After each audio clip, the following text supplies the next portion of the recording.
ဦးရဲနာမည်ကအပြည့်စုံကဦးရဲလွင်ဆိုလို့ခေါ်ပါတယ်ဦးရဲကပေါင်းဝဲချုပ်ဆရာတော်ဘုရားကြီးရဲ့အနည်းနေကပ္ပိယတွေထဲမှာတဦးအပါဝင်ဖြစ်အလုပ်ကျွေးပြုထမ်းဆောင်နေတဲ့ကပ္ပိယတဦးပဲဖြစ်ပါတယ်များသောအားဖြင့်အနည်းနေဆိုတဲ့နေရာမှာအထက်ပမာပြည်အောက်ပမာပြည်ဆရာတော်ဘုရားကြီးရဲ့တဏ္ဍတလျာတရားဓမ္မဟောကြားတဲ့နေရာမျိုးမှာဆရာတော်ဘုရားကြီးရဲ့ထိုင်တဲ့ပလင်လေးဆရာတော်ဘုရားကြီးရဲ့ရေဘူးရေချမ်းပေါ့အဲ့လိုနေရာမျိုးတွေမှာအခမ်းအနားပြင်ဆင်ရေးရမှာအစပေါ့အလုံးဝေယဝိဆာကိုလိုက်လံပြီးတော့ကုသိုလ်ပြုနေတဲ့ဓမ္မသဘင်ဆိုတဲ့အဖွဲ့ရှိပါတယ်မန္တလေးမှာအဲ့ဒီဓမ္မသဘင်အဖွဲ့မှာဥဆောင်ဥရွက်လုပ်ပြီးတော့ဆရာတော်ဘုရားကြီးနေမှာအလုပ်ကျွေးပြုနေတာဖြစ်ပါတယ်တမီးရဲ့ဆရာတော်ဘုရားကြီး၅ပါးဆိုတဲ့အထဲမှာဥယျာမန္တလေးအပိုင်းမှာနေတော့လေမန္တလေးနဲ့ပတ်သက်တဲ့ဆရာတော်ကြီး၃ပါးကတော့အဓိကပေါ့အခြားဆရာတော်ကြီးတွေကတော့တရင်တနည်းရှိခဲ့တော့လဲတခြားဆရာတော်ကြီးတွေအတွက်လုံလပြုတ်ခဲ့ရတာတော့ဥယျာမရှိပါဘူးသို့တော်လည်းပဲအားလုံးကတော့ဆရာတော်ကြီးတွေကလည်းသိနေကြတဲ့အခါကျတော့ကျမ်းပြုဆရာတော်အချင်းချင်းလဲယဉ်နှီးကြတယ်လေယဉ်နှီးကြတော့အားလုံးကတော့သိသွားတဲ့အခါကျတော့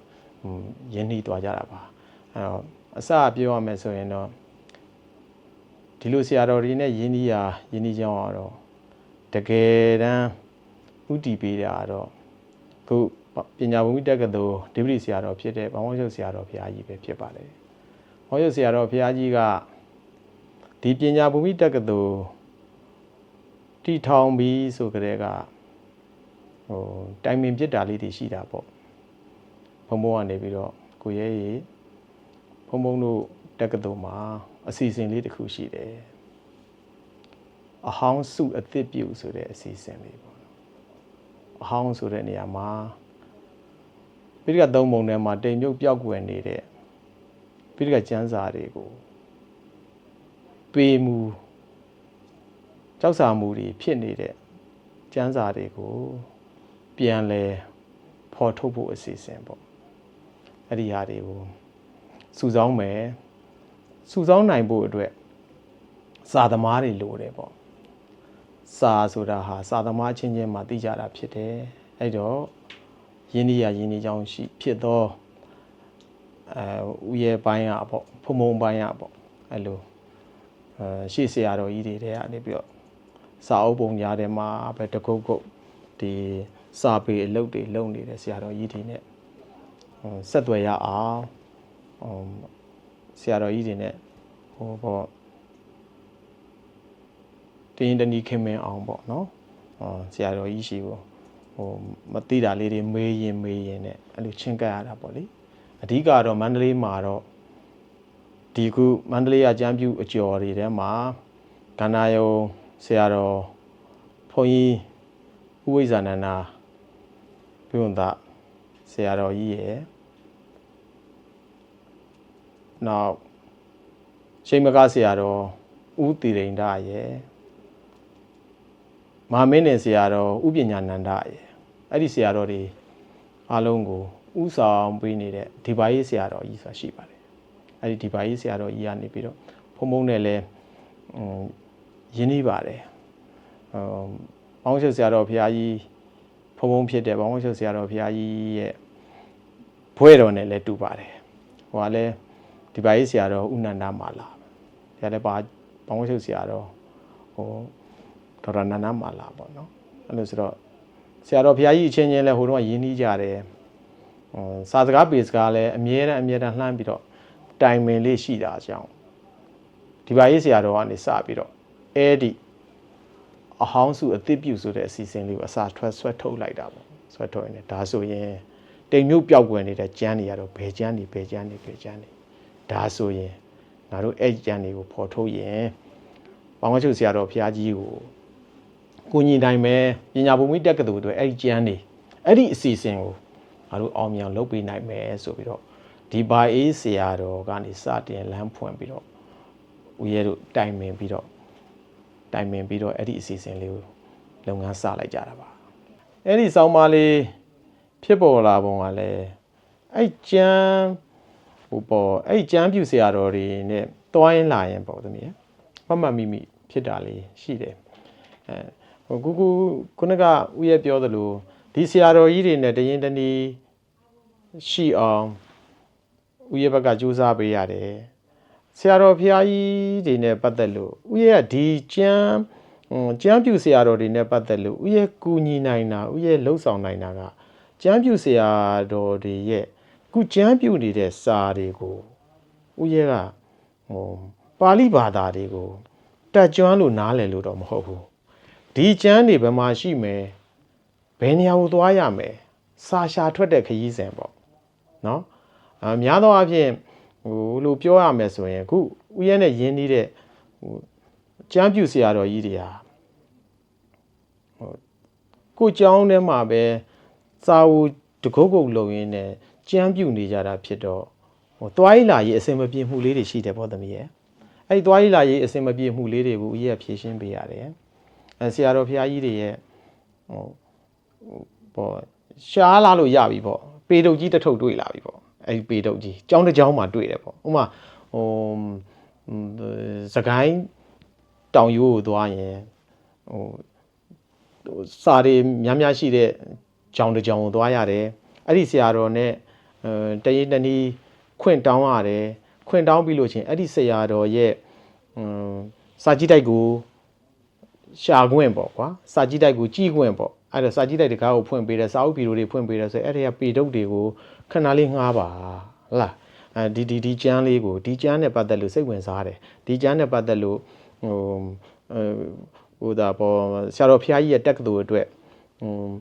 ဆရာတော်ဖျားကြီးရဲ့အစီအစဉ်အတွက်ကူညီနိုင်တဲ့ကျမ်းမျိုးဖြစ်လို့ရှိရင်အဲ့ဒီပေတုပ်ကလေးကိုယူခဲ့ရတယ်ပေတုပ်ဆိုမှတော့သမီးရဲ့ဒီပေတွေပေါ်မှာရေးထားတဲ့ကညစ်နဲ့ရေးထားတဲ့စာတွေဖြစ်တော့အဲ့ဒီစာတွေကိုဟိုအဲ့စာရဲ့ဟိုဦးရဲတို့ကဒီပုံနှိမ့်မှုမလုပ်ခင်တဆင့်ပြန်ကူရတဲ့မိတ္တူအစီအစဉ်ရှိတယ်အဲ့ဒါတွေကိုဦးရဲလုပ်ပေးရတယ်အကူညီပေးတယ်ပေါ့ဆရာတော်ကြီးတွေဖြစ်ချင်တာတွေအကုန်လိုက်ကူညီပေးတယ်သွားတခါတည်းမနဲ့အစောကြီးတဲ့ကထွက်သွားတာစကိုင်းပြီးတော့မင်းကွန်းအဲ့ဒီတောင်ရိုးကြီးတွေရောက်ဟိုညနေမိုးချုပ်မှပြန်လာတဲ့အခါပြန်မလာဖြစ်လို့ရှိရင်လည်းအဲစာရှားနေတဲ့ကျောင်းတိုက်မှာပဲဆရာတော်ကြီးတွေသတင်းသုံးရင်ကိုပါနေပေးလိုက်တာပေါ့နော်အဲ့လိုဆရာတော်ဖျားကြီးတွေရဲ့ဖြစ်ချင်တာဘုံဘုံကြီးတည်ထောင်ထားတဲ့တက္ကသိုလ်အတွက်လိုအပ်ရာတထောင်တနေရာနေပြီးဦးရဲကအဲ့လိုဖြည့်ဆွဲပေးလိုက်တာဒီစာတွေကိုဦးရဲကျွမ်းကျင်တယ်လို့တော့မဟုတ်ဘူးဟိုသို့တော့အဲ့ဒီစာတွေရှာဖို့အတွက်ဦးရဲကဟိုစူးစမ်းပေးတဲ့အထဲထဲမှာအပါအဝင်ပေါ့သမီးရဲ့အဲ့လိုလုပ်ရင်းနဲ့အဲ့လိုစာရှာထွက်ရတဲ့အချိန်ကြီးတွေကများလာတဲ့အခါကျတော့တစ်ပတ်ကို2ကြိမ်လောက်3ကြိမ်လောက်ထွက်ရအဲ့တော့သက်ဆိုင်ရာဆရာတော်တွေကျောင်းနေမှာလဲသတင်းဆရာတော်ကြီးတွေကသတင်းသုံးပြတော့ကိုပါလိုက်ဖြစ်တာပေါ့မဟာမင်းနေကျောင်းဆိုရင်အခုဥပညာနန္ဒလို့ပြောမဟာမင်းနေကျောင်းဆို तू ကမင်းဝန်တောင်ယူမှနေတာရှုခင်းလေးလည်းကောင်းတယ်သူ့ရှိသွားလို့ရှိရင် तू ကဟိုတောဖုံးကြီးတွေကိုပြောတဲ့စကားအတိုင်းပေါ့ဥစားမြည်ရည်လေးနဲ့လက်ဖက်ချောက်ခါးလေးခတ်ထားတယ်ကဲတခါရဲလာမယ်ဆိုရင်ထညက်ကလေးကလည်းတပိုးထညက်ကလေးပါဘာညာပေါ့အဲ့လိုပေါ့အဲ့လိုစားစကားပေစကားပြောရင်းနဲ့ထညက်ကလေးနဲ့ပဲလော်ကြော်လေးတွေနဲ့အဲ့လိုဟိုအစင်ပြေအောင်လေးပေါ့ဆရာတော်ကြီးကလည်းဖုံးပေးသူတို့စွန့်တော့လည်းကဲကပ္ပိယစားအဲ့လိုသွားရလာပါများတော့အဲ့မင်းဝန်တောင်ယူကတော့အမှတ်တရပေါ့ခုလှေကလေးတွေတတိချင်းရည်တက်ရင်းဆိုတာအဲ့ဒါဥပညာနန္ဒလို့ခေါ်တဲ့အဲ့ဒီမာမင်းနဲ့ဆရာတော်ရဲ့ကျောင်းတိုက်ကလေးကအဲ့လို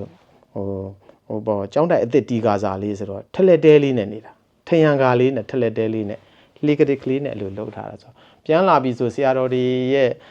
ထီးတွေဖနက်တွေလည်းထမ်းတာဟုတ်ဆရာတော်တွေကဟိုအင်တော်ယာထီးတွေလို့ထီးတွေကိုသူကသုံးကြတာအဲ့တော့သူတို့ထီးမိုးပေးရင်လည်းပေါ့အဲ့ကျန်းစာတွေရှာဖွေကနေပြန်လာရင်လည်းအဲ့လိုအမှတ်တရလေးတွေတော့အဲ့ဒါရှိပါတယ်စောစောကအဲ့ဒီခေါင်းစဉ်နဲ့ပတ်သက်လို့တော့သမီးတို့ခုခုနကဖြည့်ပြီးထားတဲ့အထဲမှာလည်းပါပြီးသားဖြစ်မှာပါသမီးတို့လည်းခုနကဆရာတော်ဖျားကြီး ၅ပါးစလုံးကိုအင်တာဗျူးအစီအစဉ်လေးမှာမေးပြီးသားဖြစ်တဲ့အတွက်ဆရာတော်ကြီး၅ပါးစလုံးရဲ့